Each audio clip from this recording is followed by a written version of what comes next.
Bonjour les amis, concernant la vidéo d'aujourd'hui, je vais vous parler de la trisomie 21, également appelée syndrome de Down, et connue sous le terme mongolisme.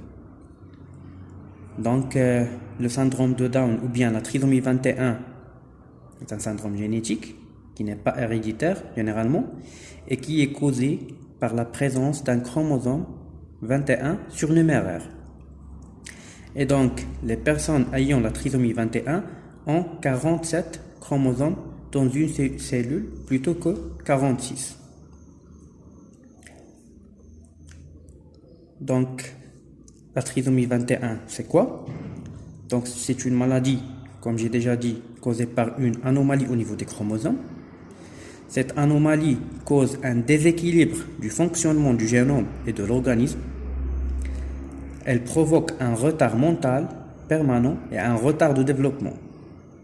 Et dans la grande majorité des cas, cette maladie n'est pas héréditaire comme j'ai déjà dit, c'est-à-dire qu'elle ne se transmet pas des parents à leurs enfants.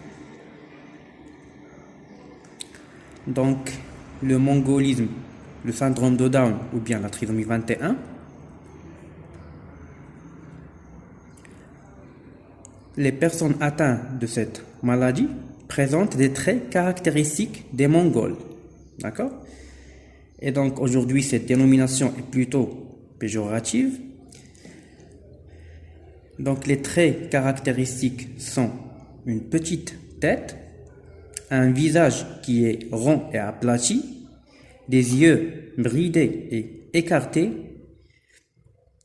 Et donc, on nommait familièrement cette maladie l'idiote mongolide ou bien le mongolisme. Pour les complications possibles de cette maladie, donc une susceptibilité aux infections en raison d'une diminution de l'immunité, des malformations cardiaques, une occlusion intestinale exigeant une chirurgie et un retard de langage parfois aggravé par la perte de l'audition. Donc, comment diagnostiquer la trisomie 21? Donc, pour les tests prénataux, on a deux types de tests. On a des tests qui s'adressent à toutes les femmes enceintes. Et là, on fait appel au dosage des marqueurs sériques, la mesure de la clarté nucale, c'est-à-dire de l'espace entre la peau du cou et la colonne vertébrale du fœtus.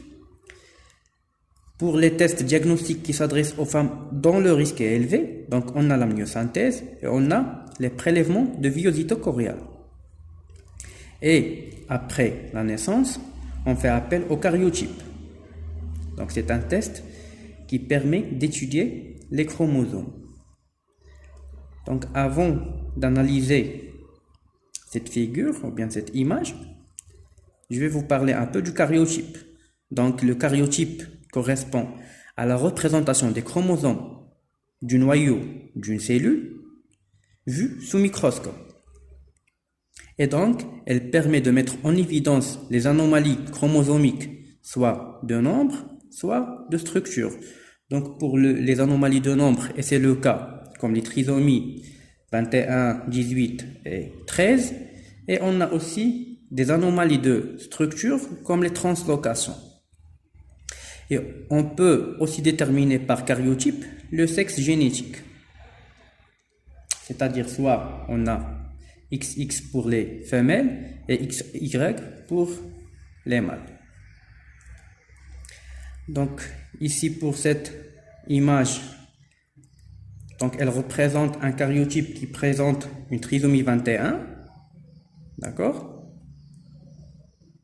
Donc le karyotype permet de classer les chromosomes selon la taille, du plus grand au plus petit, et selon l'indice centromérique, c'est-à-dire la position du centromère, et aussi selon l'alternance des bandes, claires et sombres.